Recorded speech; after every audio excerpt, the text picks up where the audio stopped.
मिलल ना नौकरिया हाय रे सरकरिया घूमी घूम के बेच के पड़ी हर गाँव में तरकरिया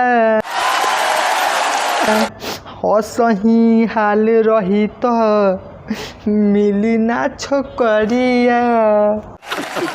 अरे नमस्कार भैया लोग, अरे खुल गई लफुआ के सब्जी के दुकान खुल गई। अरे ये लफुआ हटे जौन बारात में जात रहल तो लड़की कहत रही हसन कि बेरी बेरी पगड़ी झाड़ता आ लफुआ नंबर मांगता। अरे आँख फाड़ के का देखता रहलो? अरे सब्जी बाहरी नइखे रखल बा गोदाम में। अरे बाहरी रखें तो धूप से सूख जाई आ सुंदर सुंदर सब्जी हमार अरे ओमे टोना ढूक जाई। अरे आजा आजा आजा सब्जी बा ताजा। अरे आजा आजा सब्जी बा ताजा। अरे ये खाली खइब तो मिली बड़ी मजा। 2 रुपया घेवड़ा बा 4 रुपया लौकी। अरे 2 रुपया घेवड़ा बा 4 रुपया लौकी आ ताजा ताजा सब्जी ले जइब तो खुश होइयन भौजी। अरे ये भैया बार बार कहतानी कि सब्जी बहरी नइखे रखल बा गोदाम में। अरे सब्जी बहरी नइखे रखल बा गोदाम में। अरे ताजा ताजा सब्जी ले जा अरे सस्ता दाम में। अरे ये भौजी ये सुनो ना।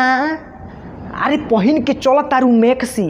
अरे पहिन के चल तारू मैक्सी। अरे 100 रुपया के सब्जी लेबू तो फ्री में मिली तारा के कोको कोला पेप्सी। अरे आ जो सज धज के ले जो आलू पोरोरा मात्र 10 के।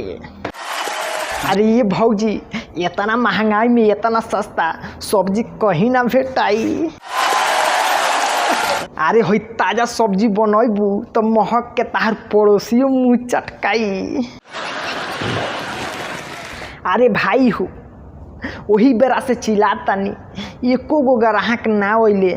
अरे वही बेरा से चिल्लातानी अरे एको गो ग्राहक ना ओइले आ इतना प्यार से हम बुलावतानी तब मुँह चमका के भाग गइले। अरे बिया भइले नइखे ना तो अपना मेहरारू के दुकानिया पर बैठा देते। 10 रुपया महंगो बेचित न तो लोगों आके खरीद लेत। अरे भाई हो इतना चिल्लाए के ना पड़ी। अरे ठीक बा जाता ने फिर सुबह ट्राई मारे देखो तक को जना आवत सब्जी लेवे।